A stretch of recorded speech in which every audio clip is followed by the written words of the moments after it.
Everybody's fanboy is here. Barto. Barto's true personality was revealed. I have been waiting for this since the very beginning when I saw him introduced in the anime. Oh, dude, the reactions were so much better than I even dreamed in this episode. It was so hilarious seeing him fanboy and fangasm over Luffy. He's stuttering. He's like, I can't even speak. You just see it's like this, like he's smiling. The faces of Bartolomeo was just awesome. There is nothing you could say about that scene that was not badass. I mean, that scene straight out was just amazing. Getting to see a character that we thought most likely was wanting to kill Luffy turn around and just fangasming on him, that was funny. The funny thing is how we find out about his fangasm or his fanboyish over Luffy. He calls him Luffy Senpai, and I'm like, Luffy Senpai, really? Really? I know anyone, if they paid attention to that, I bet their faces dropped like, Luffy Senpai. It was so random and funny. You gotta love Oda, the way he designs his characters. And this, wow, this character is just freaking amazing. That's all I'm gonna say right now. I love Barto. He may not have served much importance overall in this episode, but his introduction to his real personality was something I've been waiting on. And I know a lot of anime-only watchers are probably just saying, fuck yes. So anyways, let's talk about this episode. What did we learn from this episode? Well, you find out that Chinjiao is accepted to not hold a grudge against Luffy no more, and at the same time, he was willing to say that he's going to give one of his Hoppo Navy units to Luffy to have under Luffy's command. So right there, that's a big thing, because as we know, Law and Luffy have a pirate alliance, and since Chinjiao now, he said that he's willing to give a part of his Hoppo Navy to Luffy, Luffy's slowly starting to build up an army, which is really impressive. I mean, as you can see, a lot of people have been figuring out, like, who would be the next crew member for the Straw Hats. You know, that's a lot of people will bring that up every single arc. But as I can see from this standpoint now, it seems like Luffy's on the line of making more alliances, building an army instead of building a crew. That's clearly what we can see this, since the Hoppo's Navy introduction, and at the same time, with the Pirate Alliance of Law, we can see that there's something going on here along the lines of an army being built through alliances instead of crew members joining.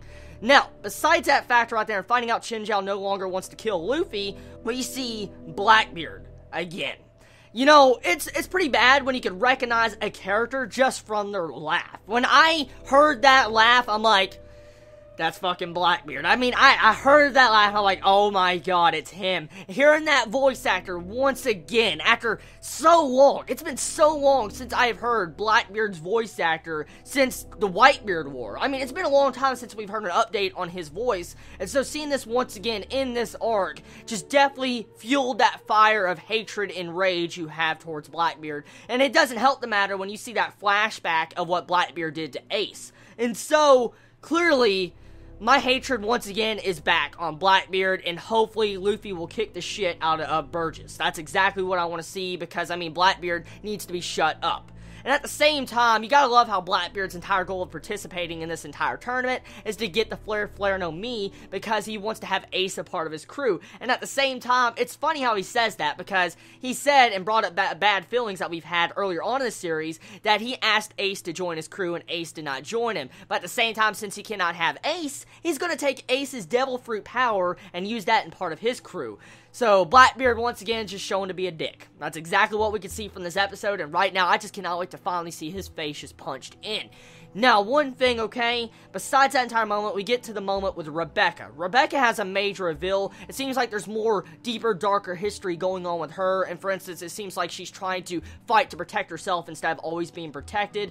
It seems like the standard other female characters we've seen in multiple different arcs of One Piece, but still, Rebecca seems like a really good character, and I noticed something very interesting about this ending of this episode.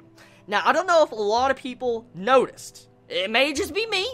I may be a pervert. I don't know. But that ending scene with Rebecca crying on the floor, the animation jumped about 10 times greater than this entire episode. And why was her opie shining? And why was her animation of her face beautiful? I mean, what I'm getting at is, they used their budget of this episode, the animation budget, to make her more sex appeal. Fan service. I see what you're doing, Toei Animation. I see what you're fucking doing. I see. I'm not blind. I'm not blind. Now, overall, this episode was good. It had solid progression. It did. Animation was good, and the animation jumped at the end, like I said. I loved the music. We heard a new song with Rebecca versus Luffy, that quick little moment in this episode, which I enjoyed.